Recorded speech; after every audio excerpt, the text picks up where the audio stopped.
تصرف کر سکتا ہے تو پھر اس کی دولت اس کے حوالے کر دو. اور جب تم ایسا کرو تو پھر گواہ بنا دو، تاکہ کل کلاں کو تمہاری ذات پر کوئی حرف نہ آئے، کوئی تمہارے دامن کو داغدار نہ کرے اور یہ نکما اپنی دولت ضائع کر لے اور پھر مطالبہ لے کر آ جائے. اگر آپ نے طریقے اور ذمہ داری کے ساتھ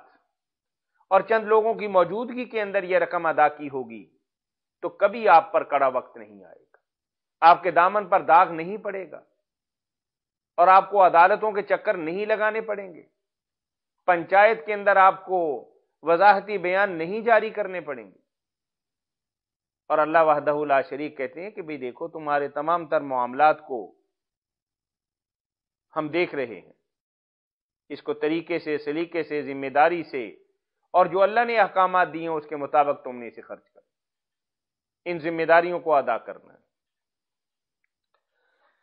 وَآتُوا النِّسَاءَ صَدُقَاتِهِنَّ نِحْلًا، عورت کا جو حق مہر ہے نا، اللہ کہتے ہیں کہ خوش دلی سے، پوری رغبت اور محبت سے اور دل کی تمام تر قوتوں کے ساتھ اور کشادہ خاطری کے ساتھ اور فراخی کے ساتھ تم خرچ کرو. اور ہم نے عرض کیا کہ اس کے زیادہ کی بھی کوئی مقدار نہیں، اور کم کے حوالے سے بھی ہم نے عرض کیا کہ بھئی لوہے کی انگوٹھی ہو سکتی ہے، یا اس سے بھی کم تر کوئی چیز.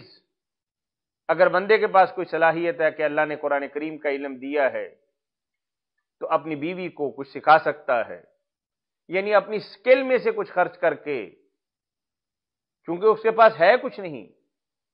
اسلام یہ چاہتا ہے کہ میاں اور بیوی زوج بن جائیں، جوڑا بن جائے، یہ دنیا کی گاڑی کو طریقے اور سلیقے کے ساتھ کھینچیں، لیکن اس کے لیے تمہیں کچھ نہ کچھ قربانی کرنی پڑے گی، کچھ نہ کچھ محبت کا ثبوت دینا پڑے گا، پھر یہ گاڑی چلے گی. فَإِن تِبْنَ لَكُمْ عَنْ شَيْءٍ مِّنْهُ نَفْسًا فَكُلُوهُ هَنِيًّا مَرِيًّا، اگر اپنی مرضی سے کچھ چھوڑ دیتی ہیں، ₹1,00,000 تھا 20,000 چھوڑ دیا، 70,000 چھوڑ دیا، 30,000 لینا چاہتی ہے کہ چلیں مجھے یہ چیز بنوا دیں، میری یہ چیز بن جائے، یا ایسا ہو جائے ویسا ہو جائے. لیکن اگر عورت یہ سمجھے کہ بھی میں نے لے لیے تو میرے سسرال والے تو جوتے ماریں گے کہ بہت بھوکی تھی، میاں اور اس کا کیا بٹا ہوا ہے،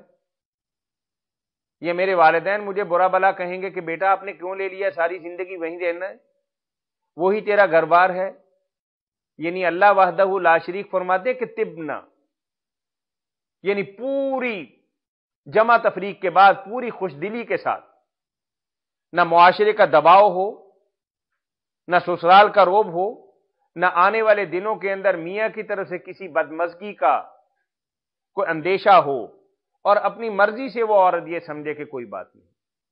میں نے لے کر کیا کرنی ہے، میرا تو جسم، میری جان، میری ہر چیز کا محافظ اب یہی ہے، میرا اور اس کا کچھ بٹا ہوا نہیں ہے. اپنی محبت کے ساتھ اور پوری دل جمی کے ساتھ اگر وہ بیوی اپنا کچھ مال یا پورا مال میاں کو معاف کرتی ہے اور کہتی ہے کہ توفتاً رکھ لو تم، تو اللہ وحدہ لا شریک فرماتے ہیں فَإِن تِبْنَ لَكُمْ عَنْ شَيْءٍ مِّنْهُ نَفْسًا فَكُلُوهُ هَنِيئًا مَرِيًّا، موج کرو، کھاؤ پیو. اب یہ تمہارا مال ہے، تمہیں لوٹا دیا، تمہاری بیوی ہے، چونکہ مالک بن گئی تھی، مالک بننے کے بعد اس نے سوچا کہ میری ملکیت یا میرے میاں کی ملکیت کوئی فرق والی بات نہیں،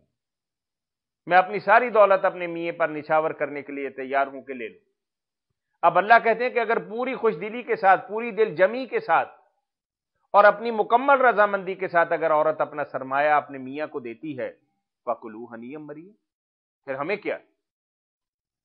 میاں بیوی راضی تو کیا کرے گا قاضی. اللہ کہتے ہیں کہ ہم اس معاملے کے اندر اب دخل نہیں دیں گے، ہم نے بتا دیا کہ یہ عورت کا حق ہے اور تمہیں پابند کر دیا کہ عورت کو حق دے دو. اگر عورت ہی اپنا حق چھوڑنے کے لیے اپنے میاں کی محبت کے اندر تیار ہے تو کلوہ ہنیئا مریئا. ولا تؤتوا السفهاء اموالكم التي جعل الله لكم قياما وارزقوهم فيها واكسوهم. اللہ کہتے ہیں یہ یتیم جو ہے نا، اگر نالائق ہوں ابھی ان کی تربیت صحیح طریقے سے نہ ہوئی ہو، کم سن ہوں یا لا ابالی مزاج کے مالک ہوں، تب ان کے ساتھ معاملات کیسے کرنے؟ وَلَا تُؤْتُوا السُّفَهَاءَ أَمْوَالَكُمْ، اگر تمہارا والد مر گیا، یتیم کا معنی باہر کا یتیم بھی ہو سکتا ہے، تمہارا چھوٹا بھائی ہے، جائیداد تمہارے پاس ہے، بھائی کا بھی بٹوارا تمہارے ہاتھ کے اندر ہے، اگر تمہارا بھائی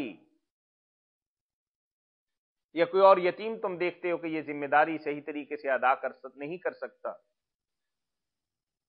تو اللہ فرما رہے ہیں کہ ان کو مال نہیں دینا، کہ مال جو ہے یہ زندگی کی علامت ہے۔ آج آپ دیکھ لیجئے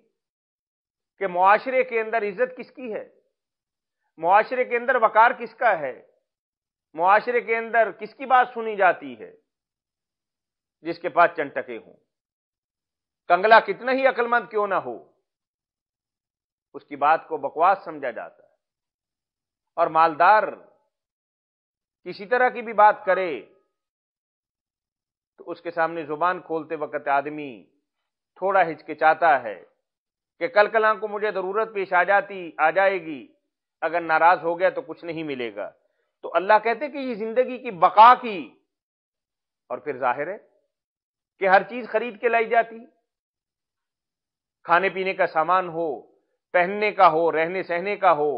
مال مویشی ہو یا تجارت ہو، ہر چیز تو قیمتاً دستیاب ہے۔ اللہ کہتے ہیں کہ بیوقوفوں کو ان کا مال مت دو، کیونکہ زندگی ابھی بڑی لمبی پڑی ہے، اور زندگی گزارنے کے لیے دولت بہت ضروری ہے۔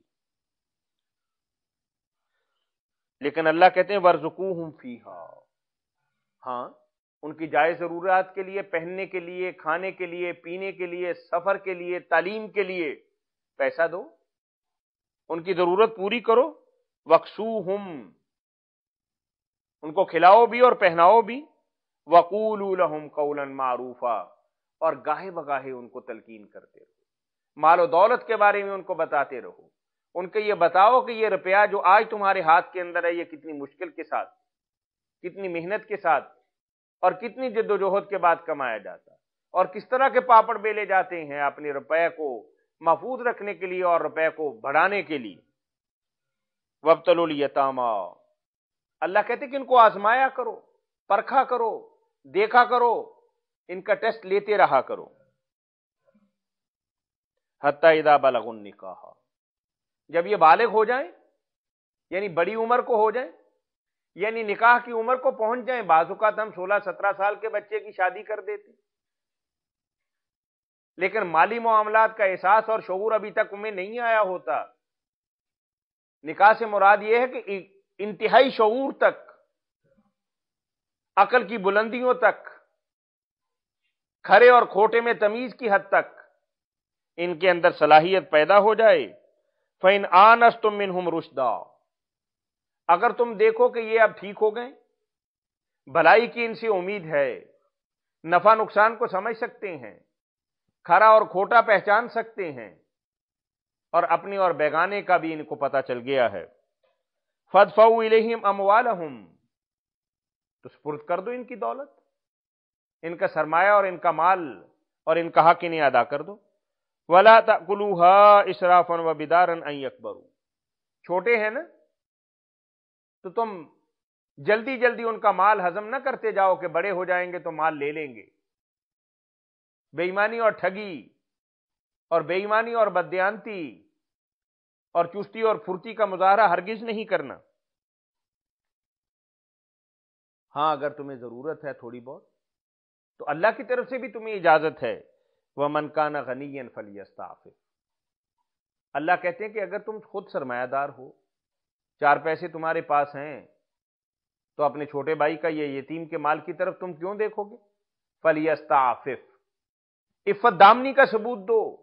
اپنے دامن کو بچا بچا کے رکھو اور اپنی شخصیت کو بھی نکھار کے رکھو۔ وَمَنْ كَانَ فَقِيرًا، اگر حالات کچھ تنگ ہیں، کوئی عیالداری ہے،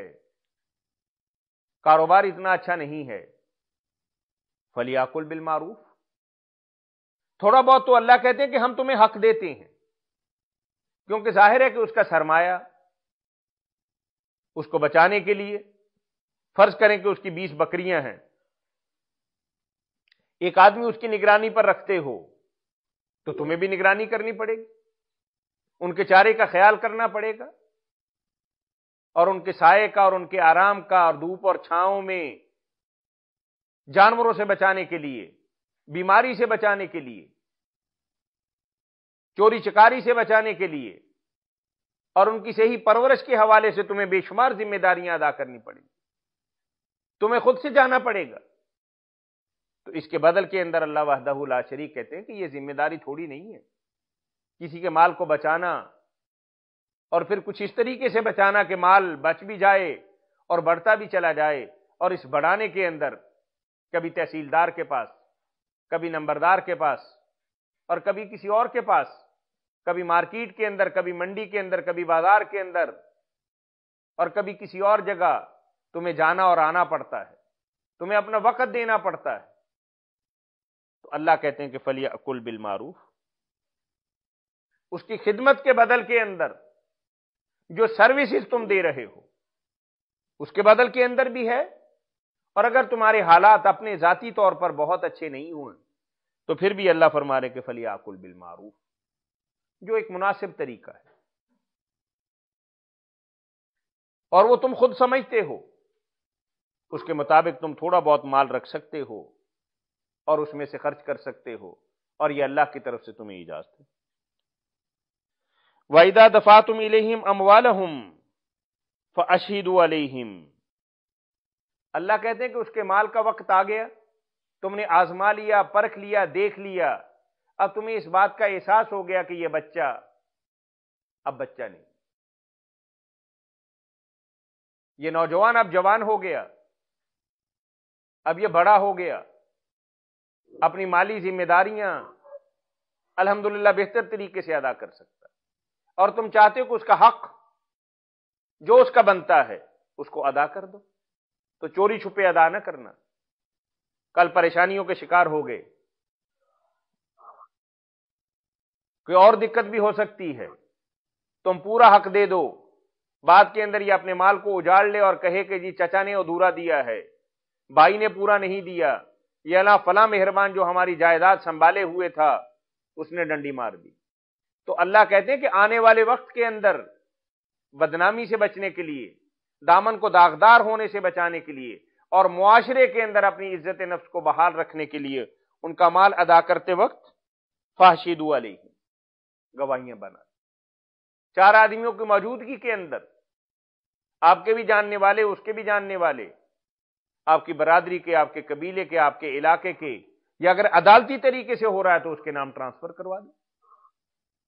وہ دنیا جہان کے اندر سب سے بڑی گواہی ہو جائے گی اور دلیل ہو جائے گی۔ وَكَفَى بِاللَّهِ حَسِيبًا۔ اور آخری جملے ذرا غور کیجئے کہ اللہ وحدہ لا شریک کہہ رہے ہیں کہ دیکھو یہ جو کچھ تم کر رہے ہو اللہ اس سب باتوں کو جاننے والا ہے اور اس پر نگران ہے اور نگہبان ہے، تو دعا کرنی چاہیے کہ اللہ تعالی ہمیں صحیح طور پر اسلامی تعلیمات پر عمل کرنے کی توفیق عنایت فرمائے۔ وآخر دعوانا ان الحمد للہ رب العالمین۔ السلام علیکم ورحمۃ اللہ وبرکاتہ۔